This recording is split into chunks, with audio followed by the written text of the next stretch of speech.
I'd like to introduce our guest preacher and our guest musician, a longtime friend of mine, Matt Meyer. He's a lifelong Unitarian Universalist, a graduate of the Berklee College of Music, and has studied abroad in Cuba, Ghana, and Central America.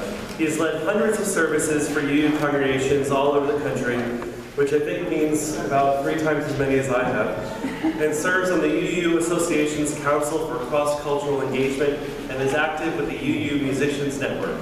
Matt is also a founding board member and resident of the Lucy Stone Cooperative, a Unitarian Universalist housing cooperative creating an intentional community in Boston. It is my pleasure to have you here with us today, Matt. Just as the light of a single candle transforms the darkness, may our words and deeds transform our hearts and give shape to this community. And as the symbol of the chalice calls to mind the history that we have inherited, may it also call us to work for the future that we have together envisioned. We are entering into the depths of the holiday season here together, a season of storytelling and ritual, at least if you can find those things amidst the shopping and to-do lists and parties and overwhelmedness of the whole thing. This time of ritual, this time of storytelling, I think is a chance for us to connect to the larger stories that we're a part of.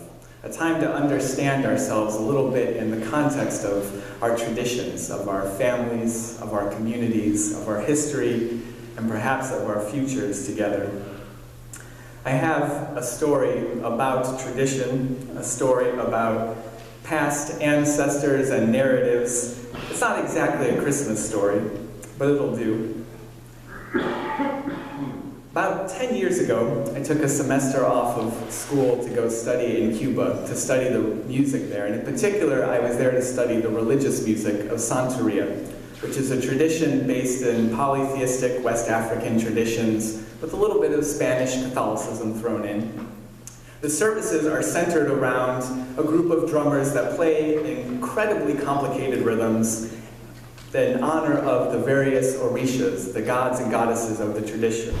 And the drums play and people sing and dance and, well, usually there's a little bit of rum passed around. It's different than we do here.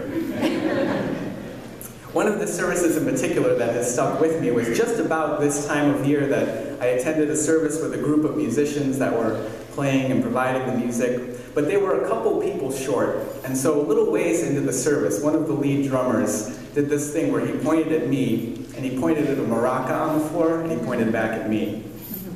And in what I can only describe as utter terror, I picked up the maraca, which was the only part of any rhythm or music that they were playing that I knew anything about at that point. And maybe you've had this feeling where you step into something and you know that you are in way over your head.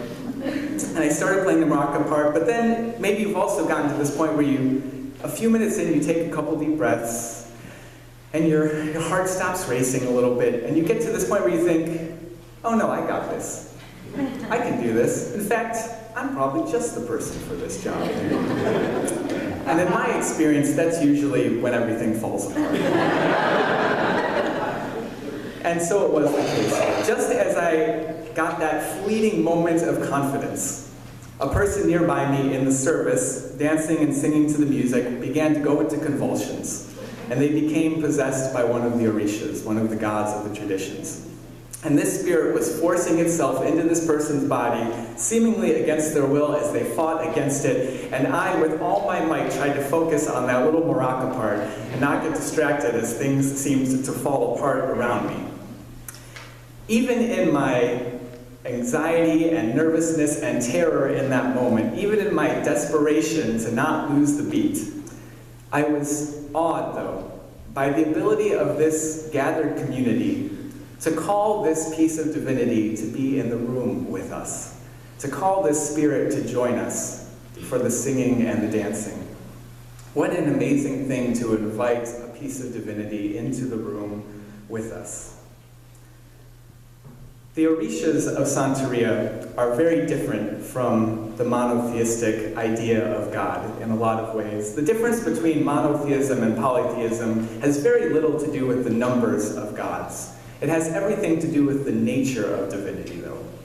The Orishas of Santeria are not all loving or all powerful or all knowing. They're the spirits of ancestors, people just like you and me, who walked this earth with strengths and weaknesses, who did their best. And these spirits in particular are remembered because they were the spirits of people who lived with such conviction that we can still feel them in the room with us. We can still feel the force of the gifts that they gave to their community while they were alive. That's not so different, I think, from some of our Unitarian Universalist values. Do you have people like that in your life? People that shaped you, that shaped your community, that lived with such conviction that you can still feel them next to you? You can still feel them sitting or walking with you when times are hard or when there are joys to celebrate. They are in the room with us. If that's been your experience, would you say out loud right now, in the room with us? In the room with us. We Unitarian Universalists are surrounded by a cloud of witnesses because we have inherited a tradition of justice makers, of truth seekers, of people that expanded our understanding of justice and equity and compassion in our relationships. When we work for marriage equality or an end to sexism, when we work to stop the mistreatment of immigrants, to move justice forward, let us remember all of those whose shoulders we stand upon, all of the saints and witnesses of our tradition who moved the work of justice forward and lived with such conviction that they continue to influence and shape the work that we still do together today. The saints of our tradition, and they are many, arrive here and remind us that there is work left to do and that we are not alone in doing it. If that's been your experience, would you say we are not alone? We are not alone.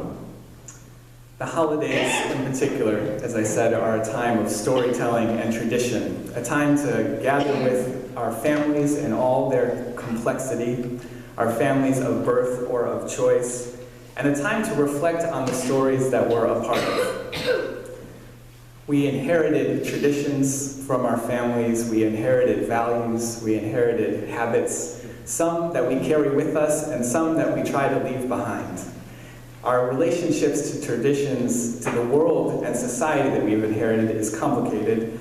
And for those of us with particularly complicated relationships in our families, can sometimes be comforted to know that the religious greats of this world, people like Jesus or the Buddha, had particularly complicated relationships with their families too. They are not what we would call today family values voters.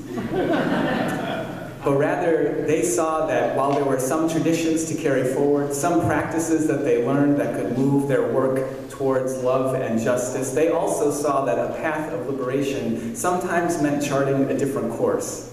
And that's our work to do together. And that's the kind of work that we can do better together in community.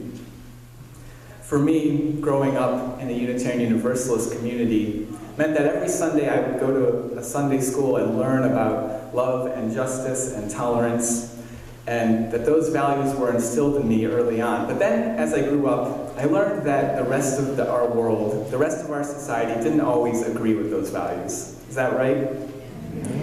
Some of us wish that we could eat healthier for ourselves and healthier for the environment than we do. Is that true for some of you?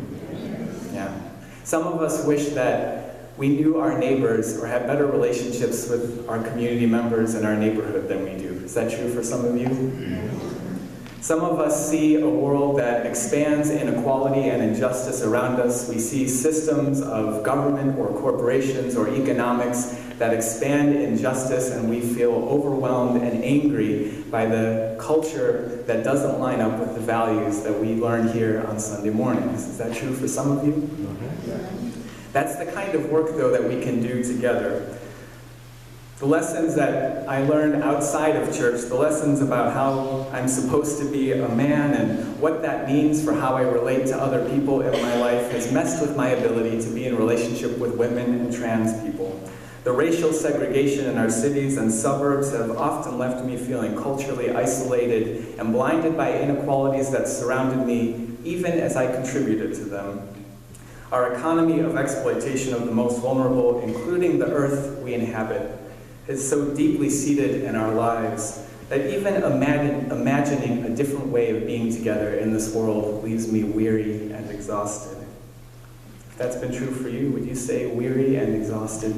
Weary and exhausted. I feel sometimes like I'm trying to hold down this simple maraca part while things fall apart around me. And those are the times where I look back to the cloud of witnesses. I remember that not only am I not alone in communities like this, among fellow justice makers, among fellow truth seekers, but there is also a tradition of love and justice that I have inherited. People who dug the wells that we drink from and planted the trees that give us shade. And that is the story of the season, I think. It's the story of Hanukkah and the miracle of light that even against all odds kept away the darkness. It's the celebration of solstice that reminds us that even when the whole earth seems dead, warmth and light and life will return again. And it's the story of a small baby boy born into an empire corrupted by violence and greed, if you can imagine such a thing, who would grow up to teach that love is more powerful than the sword. When we are weary from our work and commitments, from too much to do and not enough energy to do it, how can we gather together and invite a spirit of resilience into the room with us? Would you say resilience? Resilience. When we are angry with the headlines and the decision makers and the power brokers, how can we invite the spirits of justice and equity to be in the room with us? Would you say justice and equity? Justice and equity. And when American apartheid continues in our schools and prisons and immigrant detention centers, how do we invite a spirit of compassion to be with us and give us courage for the struggle? Would you say compassion and courage? Compassion and courage. We gather together to invite those spirits to be in the room with us, to give us the compassion, the courage we need to move forward, to do the work that we know still needs to be done, the work that our faith as Unitarian Universalists calls us to do, not just on Sundays, but every day of the week, the work of personal transformation and the work of collective liberation. Who surrounds you in that cloud of witnesses in this season? When we reflect on our stories and our priorities, who are the cultural creatives, the justice makers, the daily task doers that expanded your own understanding of justice and equity and compassion? Reverend Leslie Takahashi Morris says that all that we have ever loved and all that we have ever been stands with us on the brink of all that we aspire to create. The holiday season is a time of standing on the brink, a time of looking back, a time of looking forward, and a time of taking hands together to journey forward together into the kind of world that we would want to live in.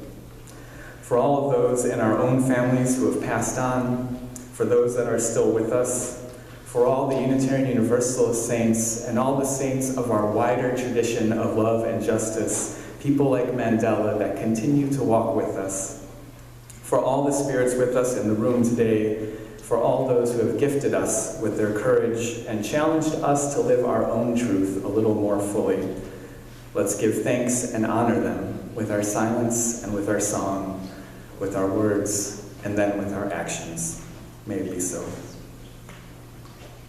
Tra-la-la-la-la-la-la-la-la, tra-la-la-la-la-la-la-la, tra-la-la.